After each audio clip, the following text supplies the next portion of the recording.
Latest episode of the Press Rewind Prince Lyrics podcast. I'm joined again by Karen Shedrick to discuss the silly accusatory ballad "Do You Lie" from the Parade album. Welcome back to the show, Karen. Glad to be back. Reaching, midway through Prince's 80s discography, pretty much, and the Parade album is a favorite amongst many. It's a very different sounding album from what he had been doing with Prince and the Revolution up to this point. We've got a lot of string arrangements and songs that take different directions, musical directions than he's done before. He's got his first instrumental song. That's a pretty unique aspect for this album to have an instrumental.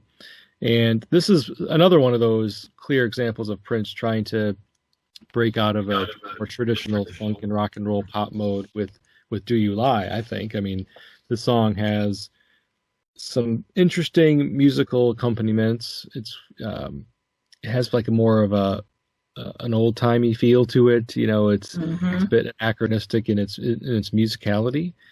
It's almost like he's trying to make it sound like, I don't know, like a song from decades past, and also not just decades past, but even maybe, or origins from a different country, France, for example. So it certainly is an interesting break after Mountains. Mountains was a very pretty clear pop song, and this is the song in between Mountains and Kiss, which was the other huge pop song from this album. So it's a bit of an interesting placement on the track listing, and it's a nice break, I think. It's a nice break between the pop sounds of the two songs, and to me it fits in nicely with the film's aesthetic. What do you think about the song overall?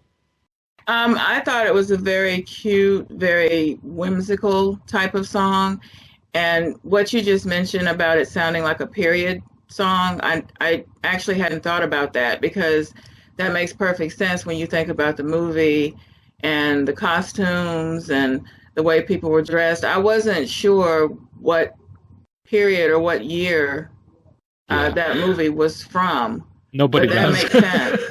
That makes sense, that it does sound like an older period type of song. Yeah.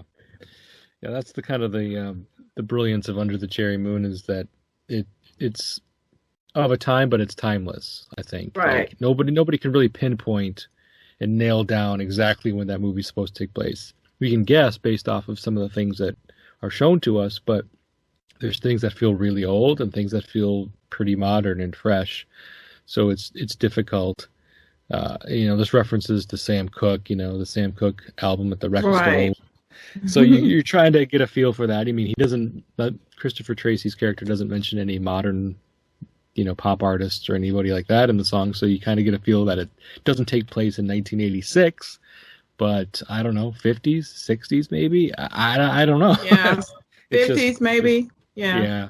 Yep. If I was forced to kind of pinpoint a time frame, I would say maybe like late 50s, but I don't know. It's just a total guess on my part. Mm-hmm. So "Do You Lie" is a fairly short song. It's only about 2.5 minutes long. It's interesting for a couple of things in my mind. One is the fact that Jonathan Melvoin, which is, of course, Wendy and Susanna's brother, he's credited as being the drummer on this song. And this song doesn't really have a strong drum beat. It's drums are kind of just like a really more background instrument on this song. I feel like I had to kind of strain sometimes to even hear the drums, but maybe that's why Jonathan performed drums on this song, because he didn't need somebody like Bobby Z to do it, or he didn't need his drum machine, or Prince for that matter, to record a really strong driving drum beat. That's not what this song calls for. So I don't know. I mean, it's just kind of an interesting thing for him to utilize a drummer other than himself, a drum machine, or Bobby Right. Z in a Prince and the Revolution song. Another thing that I feel that's pretty interesting is just the sound, like I mentioned, with Claire Fisher's orchestration is prominent in the song. So many of the songs on Parade were recorded with that orchestration, but then sometimes it was stripped back out because Prince preferred the sound of the song without it. Sometimes it was left in. This was a song that he clearly liked the idea or what was presented to him by the inclusion or with the inclusion of these this instrumentals and the orchestration and the accordion for me is the one instrument that really kind of sticks out in this song. It also kind of makes it feel like a period song because accordion is not an instrument that you hear too often in modern music. I don't know if you picked the accordion out when you were listening to the song, Karen, but I certainly did. I picked it out, but I wasn't 100% sure what it was, Yeah. So thank you for telling me that. I didn't know that it was an accordion, but again, it does go back to a period song, kind of reflective, very light, very kind of like an orchestra type song. Almost like a jazzy orchestra song Exactly. in some ways. And yeah, I mean, I thought it was an accordion, but I wanted to verify that. So I went to Prince Vault and I looked at all the credits that were given to the Claire Fisher's orchestra and all the individual members of the orchestra and what they performed or what they played. And I saw accordion on there. I said, that's got to be it. I mean, it's got to be it. So the fact that there's an accordion in the credits, according to Prince Vault, I'm taking that as being, the actual truth. And Wendy and Lisa's on the song as well, just vocal harmonies, like they are in a lot of songs on this album. It's a really heavy Wendy and Lisa background vocal record. All throughout almost every song, you can hear them in some form or fashion in the background vocals, and so that's what they offer in the song as well. And then it's pretty much Prince with his one of his key instruments in my mind is his voice. Mm-hmm. So Prince is all over the place on this song in terms of how he performs the lyrics and sings the lyrics to the song. He's up in his register, lower register. He adds, extra syllables to words. He repeats words, like almost like he's stuttering a little bit, but it's not. It's intentional, obviously. And there's a lot of repetition, I think, for the sake of, I think, the style of what he's trying to do and completing rhyme patterns. But it's a very interesting song vocally, is how I look at it. Like the way he sings the song is extremely interesting and not a typical Prince performance. He sings it almost in like a jazzy fashion. Not really scatting, but that comes to mind, the way he's doing it. Yeah, exactly. It's right. It's not exactly like that, but it's almost like a Prince version of that, and his almost more up to date version of scatting for a pop song, which is what this basically is. It's a unique pop song. It wasn't released as a single. This is a true album cut.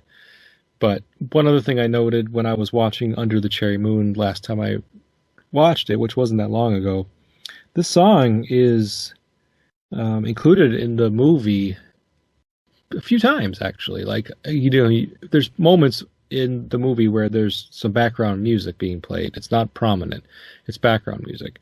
Or there's pieces that Prince is playing on piano, and it's this song. It's just sounds a little, you have to know the melody to know that it's Do You Lie, because it's not like with Life Can Be So Nice or Kiss, where it's just inserted into the film exactly how it sounds on the record. It's interpolations or re-recordings or some other way that this song is being put out there into the movie on the soundtrack. So like if there was a true soundtrack taking clips of the music used in the movie, there would be these variations of Do You Lie within that soundtrack, because you can hear this song being played in a slightly different way in the background at Mary's party.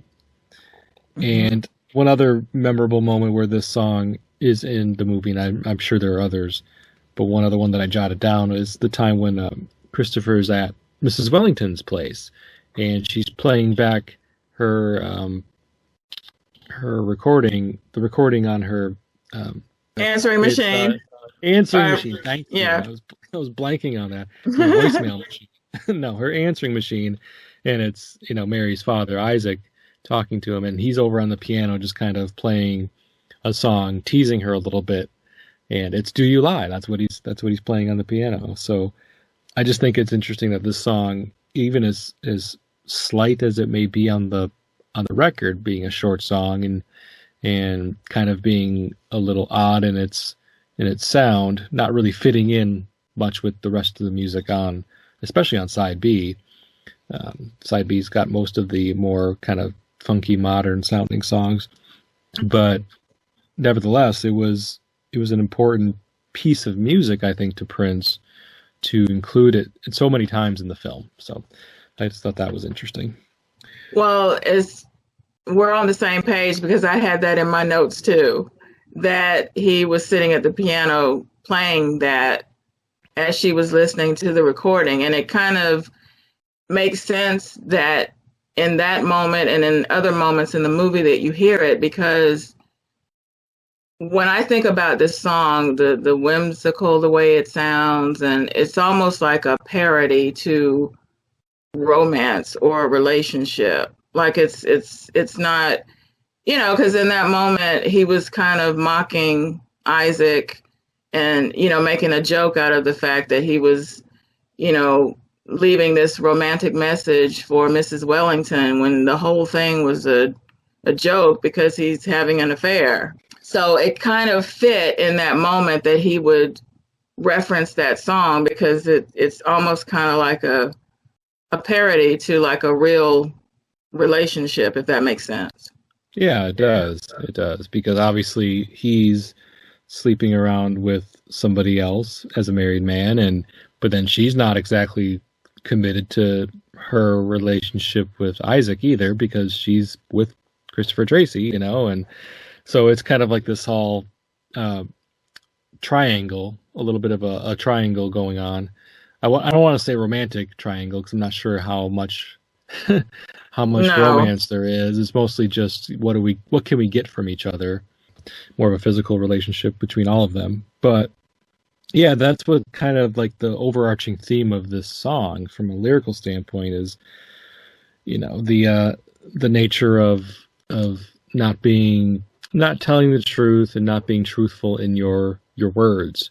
It's more about a truth in your words kind of song, because Prince will several times as we get through the lyrics asking the subject of the song, the person he's talking to or speaking to, if they lie. I mean, that's the name of the song, and what is he accusing her of? Is he accusing her of, once again, not being truthful, not saying that, or not doing what she says she's doing, and maybe even accusing her of cheating on him? He doesn't explicitly say that, but you will kind of wonder at times, why is he so paranoid? What does he have to be paranoid about with this relationship that he has to keep asking her, "Do you lie?"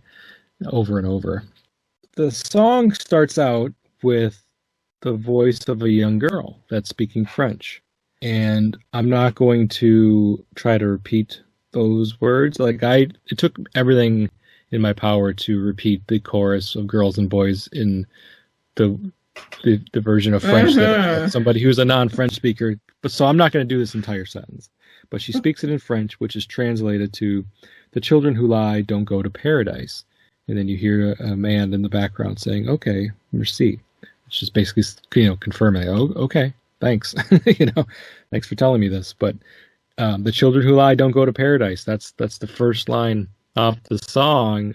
It's spoken in French, so you have to, in 1986, you had to know somebody who could speak French or figure out a French to English translation, book, and figure out what was being said there. But yeah, that's right off the bat. The first line kind of gives the listener, if they know what is being said, an indication about how, Prince views liars, like not very favorably for sure, and not only just not favorably, but also like as a sin, because this is basically saying liars go to hell in essence, if you're breaking it down.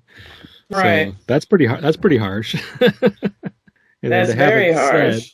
yeah, and to have it said in a kind of a cute young girl saying it almost makes it seem more like a fairy tale or some sort of nursery rhyme, London Bridges or Frere Jacques or something like that.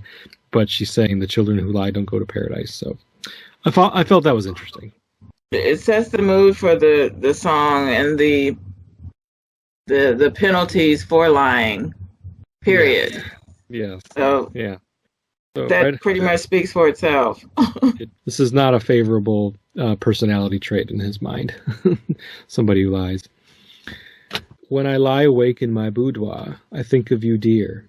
Do you think of me, or do you lie, do you lie? When I'm in a sad and lonely mood, dear, I cry for you, dear. Do you cry for me? Do you cry? Do you cry?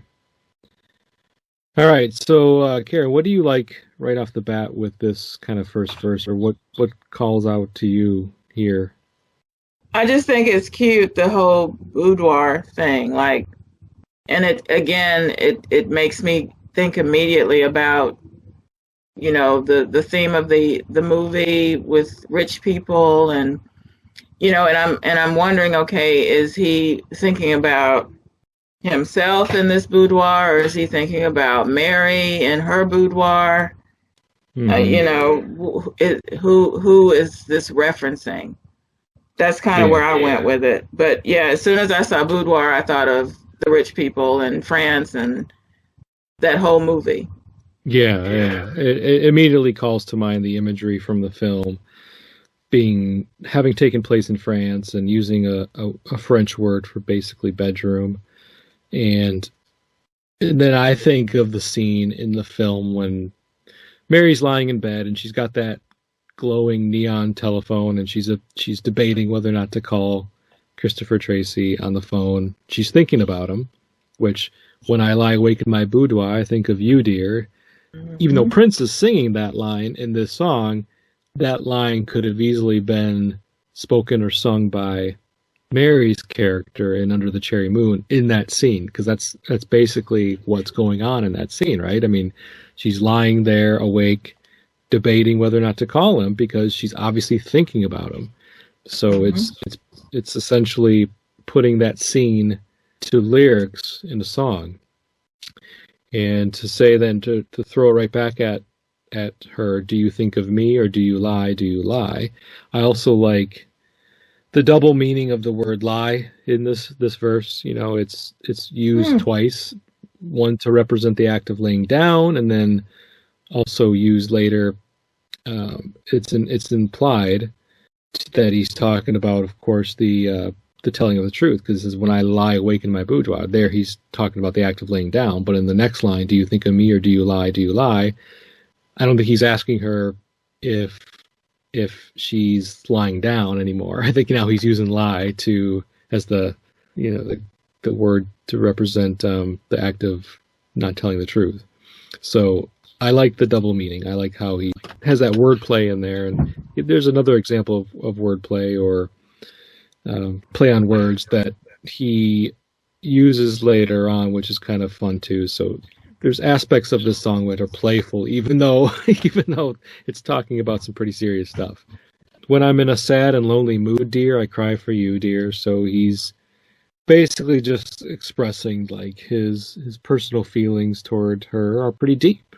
I mean, he's telling her that she's the reason, or she comes to mind when he's not, when he's feeling down. And when I cry for you, that tells me that maybe he's sad about her because he doesn't trust her, or isn't quite sure of his standing with her in the relationship. It's almost like he's really, really super needy in this part of the relationship. Mm-hmm. constantly wants to know if she's thinking of him, and he even asks her, "Do you cry for me? Do you cry? Do you cry?"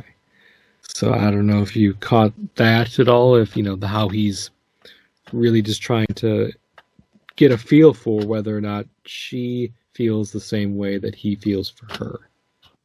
Well, I kind of got that, but again, because of the whimsy sound of this song, I'm not taking it serious because let's be honest, initially, Christopher Tracy was a hustler, and he would say anything, to get money from rich women, whatever they wanted him to say, he would Yeah. say. Because, I think about when uh, Mrs. Wellington called him on the phone and he was saying all those romantic, beautiful things to her. And then he hung up the phone and him and Tricky started laughing about it. You could look at this in the literal sense that he's really having these feelings, or you could look at it like he's just saying this because it's all part of a game. When I think about the different times in the movie where I heard this song, there was deception going on. You could think of it literally like he's really having feelings, or you could look at it like, oh, he's just blowing smoke because he's trying to get something, you know? Yeah, actually, I do get that, and I think that's a really interesting way to think about it.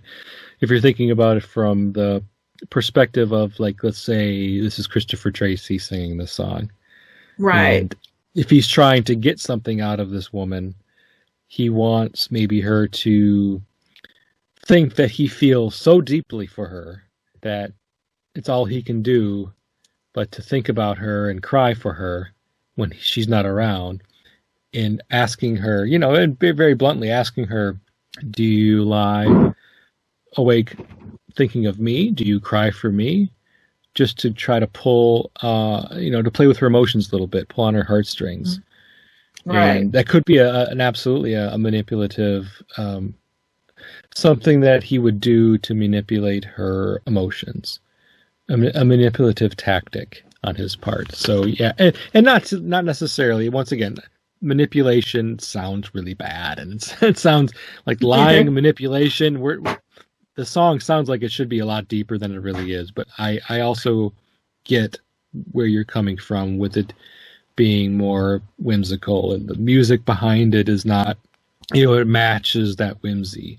So to take it too literal may be doing a disservice to the intention. So I like keeping that in mind when listening to the song, because otherwise you just think that he's being kind of an ass, in some ways. Yeah. So then I don't know if this is really the chorus or if this is just, I kind of call it the chorus because it gets repeated. So, choruses tend to get repeated, and these lines get repeated later on. So for the sake of this episode, I'm going to call it a chorus. It says, when I need someone to talk to, you're not around. When I need another human's touch, I wear a frown. 'Cause you're uptown, going down, going down, going down. Okay, so this is the other kind of big play on words that I noticed. Like in verse 1, I mentioned the lie being used twice to represent two different meanings.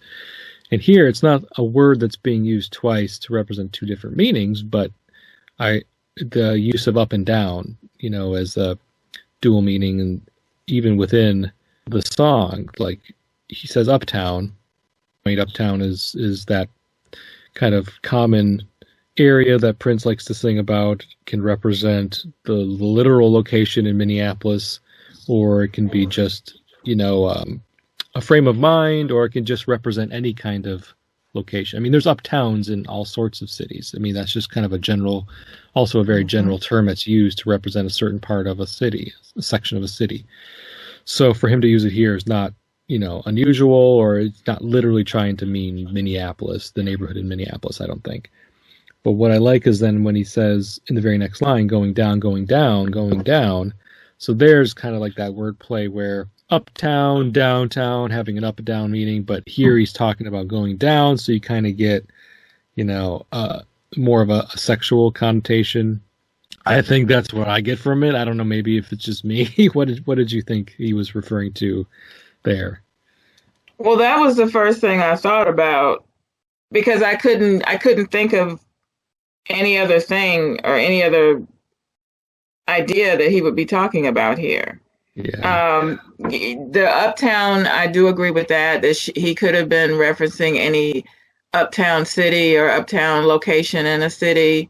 You know, speaking about her not being around, but I like I said, the going down, going down, going down. I didn't reference that with anything but the obvious. Yeah. So Yeah. I was like, wait a minute, huh? Pretty accusatory of him too. Yeah. Because he starts it off real sweet. When I need someone to talk to, you're not around. When I need other humans' touch, I wear a frown. So again, he's trying to play on her emotions. Like, I need you. Where are you? I Mm-hmm. would love to have you near me when I'm not. I need you to help me feel better, which is another manipulation tactic, I guess, if you're trying to get somebody to really focus their attention on you, especially a person that is a nurturer by nature. They want to help somebody else and they want to be there for them when they're not feeling well. And to say that, like, I need somebody to talk to. Where are you? And then he jumps on her in the second half of this kind of pseudo chorus by accusing her of being, in the city, going down, going down, going down. So it's like, wow, okay, that's. Mm-hmm. I don't know, man. If you're trying to win her over, you might want to lay off some of those accusations a bit. Right. But it does make for fun wordplay, though. Then we get into the next section of words, lyrics, and it's not sung in the exact same manner. So here's where he does some of his more unique singing, like I don't lie to you when I say that I'm in love, mama. And there's some repeating of some of these lines in the background, sometimes by Wendy and Lisa, sometimes by Prince. I feel so good when you're near me. To tell me, do you feel it too? Do you lie? Do you lie? Do you cry from the inside out, dear? Or are they only artificial tears? Do you really mean it when you cry? When you cry? When you cry? Okay, so with this section of lyrics, Karen, what kind of jumps out at you, if you don't mind me starting with you? The do you cry from the inside out, dear, or are they only artificial tears? I mean, I kind of think about Mary when I read that. You know, does she really care about Christopher Tracy or not?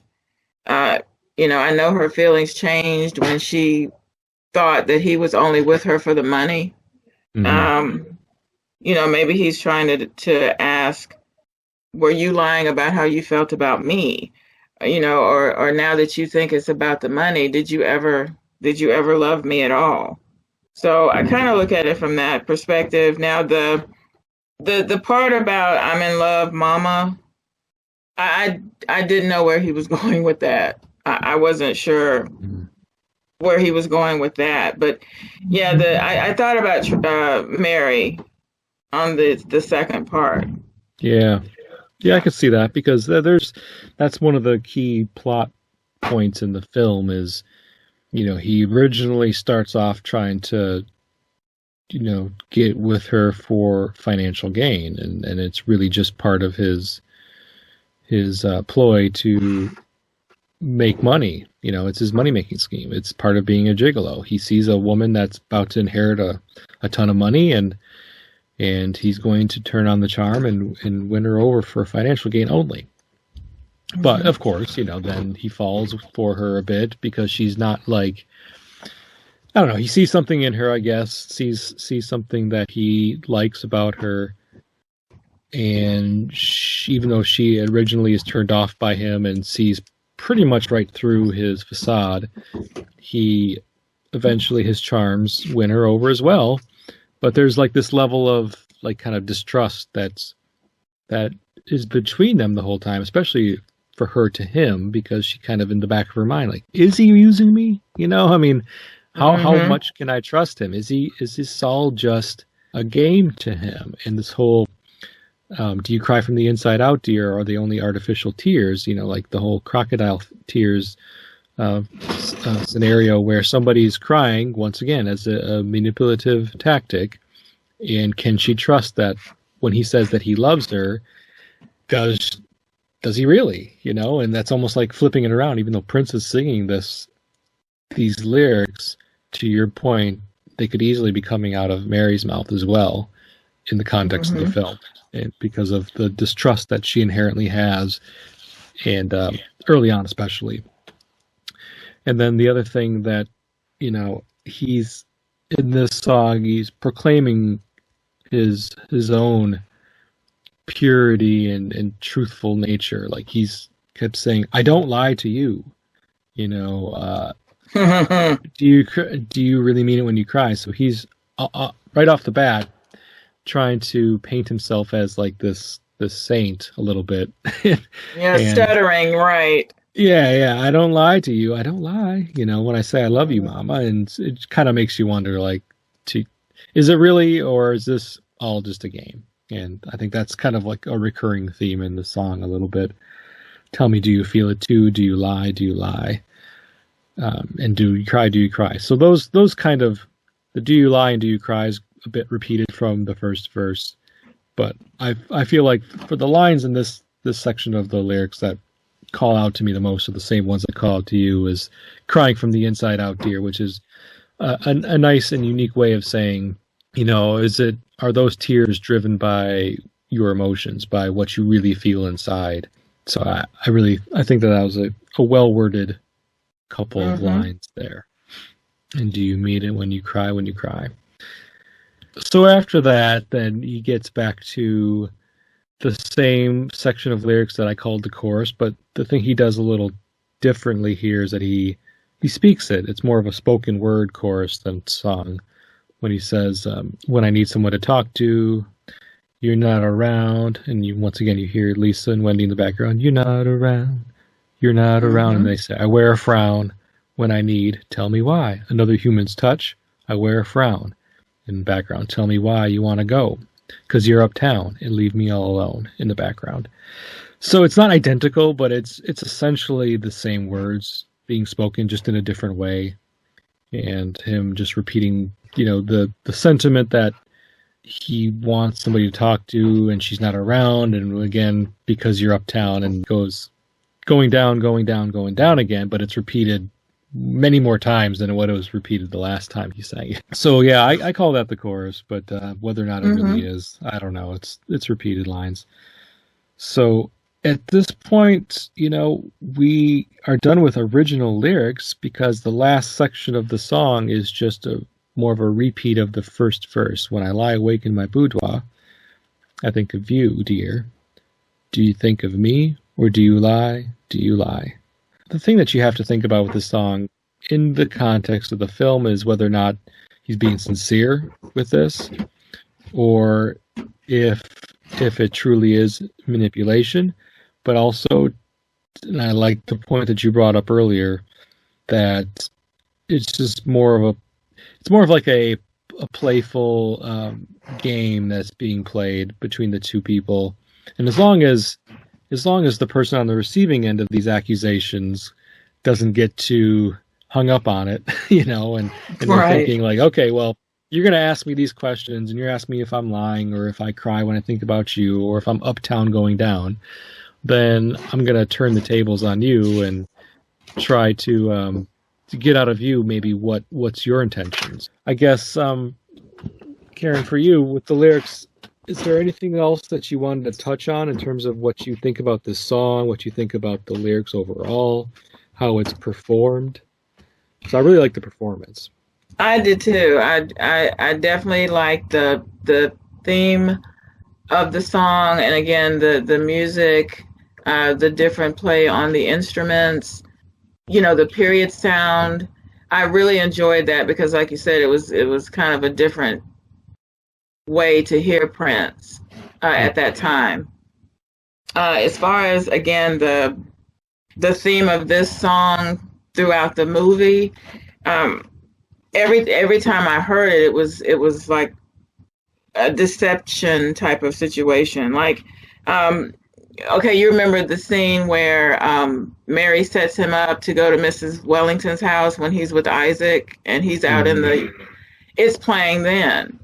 And when he realizes that, Mrs. Wellington is with Isaac. And I also thought it was interesting that towards the end of the movie, when Tricky kind of spills the beans that, what they had been plotting from the beginning with Mary, she said to him, "Do you lie?" It kind of like brings all of that, full circle. Do you lie? So yeah, the lyrics really are effective in terms of how I think about that movie. 100%. I thought it was really genius the way he put the words together and made you think, okay, is he talking about himself? Is he talking about Mary?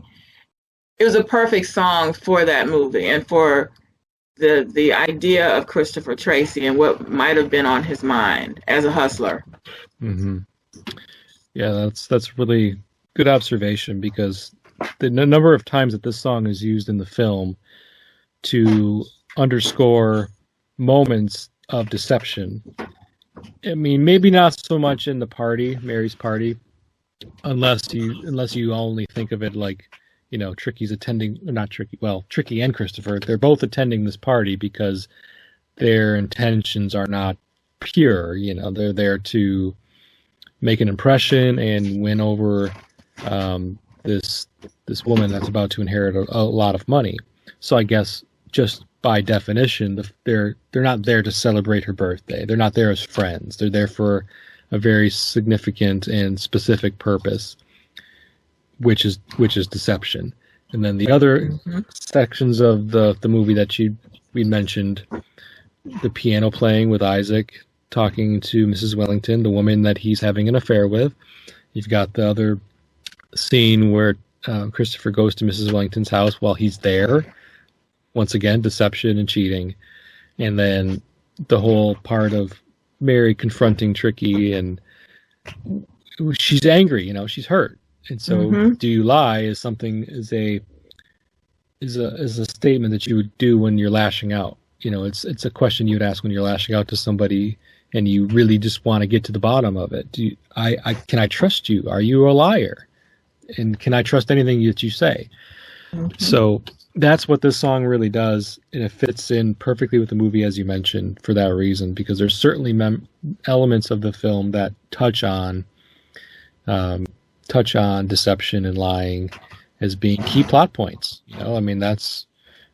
Mary and Christopher have to get past the way that they met in order to find happiness together, even if it's very short lived.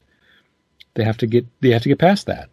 She can't hold it against him forever, else they'll never be able to make it as a couple, or Tricky for that matter as a friend, because she actually liked Tricky for a while there too. So yeah, perfect little song, perfect little segue between like I said, the pop songs, Mountains and Kiss, and that's why I think it's one of the most prominently featured songs in the movie. And also is one of those clear, like, soundtrack type songs to me. Maybe a song like Another Lover Hole in Your Head is not necessarily a song that screams movie soundtrack, Under the Cherry Moon, It's on the album, but there's not a scene in the film where, it's in the movie, but it's not like it's so closely tied in with the plot of the movie that they're inseparable, kind of like Who You Lie is. So, perfect. All right. Well, thank you, Karen. I appreciate your insight on this song and appreciate you offering up and reminding me that it is just a whimsical, lighthearted song. It has some lyrics that go to deeper places, but I think that taking them at face value and thinking of them in the context of the film is the way to go in order to really enjoy this song, actually. So, appreciate that perspective. Oh, you're welcome. Anything else you wanted to say before we go? I actually saw the movie recently. I hadn't seen it in a while. And I actually like it more now. I didn't really, for a while, I didn't really like it that much, but I'm starting to like it more. And I think I definitely like it more than what am I trying to say? Graffiti Bridge. Thank you. Yeah, but I almost like it as much as Purple Rain now. So yeah. Oh, nice, nice. I know quite a few people that prefer this over Purple Rain. I think that as much as Christopher Tracy comes off as a bit insincere at first, I think the fact that he ends up being more of an honest man, that's kind of like the theme of the movie, moving him from being a scoundrel and a scamp to an honest man towards the end of the film, is more as like a nice redemption story. And while there's a redemption story for the kid in Purple Rain, it takes like the entire film to get there. Like, right. He's not that likable until the very end. And it doesn't take Christopher quite as long for you to kind of find that aspect of his personality that you like, because he's more dour and just kind of kind of an asshole in Purple Rain. Here he's maybe not that trustworthy at first, especially, but you see he's a fun character. He enjoys life, he enjoys interacting with people. He doesn't treat everybody that he's around or comes into contact with like dirt, like the kid kind of does. He has true friends, and he enjoys life, and that's I think an aspect of his personality in this movie that endears him to a lot of people that watch it. They like it's more lighthearted. It's not so dark. Purple Rain can get dark at times, despite the fact that there's a violent ending in this movie. I never feel like this movie gets that dark. So no, and it was a sad ending, but like you said, it wasn't dark. It was just kind of, okay, wow, that just happened. But it was almost like a fitting ending, maybe. I'm not sure. When you think about it, they never probably would have been able to be together anyway. Yeah. It would have been real tough. She would have had to have basically disowned her family. Right.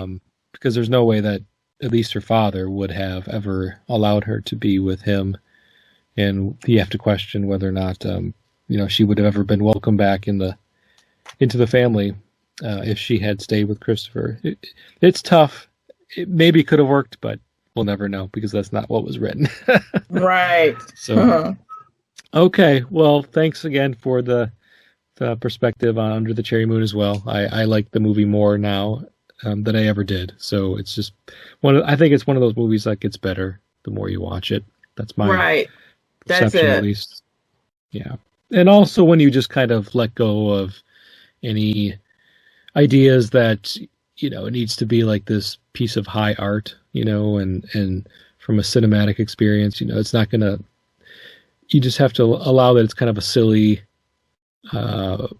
romantic comedy, which is essentially what it is.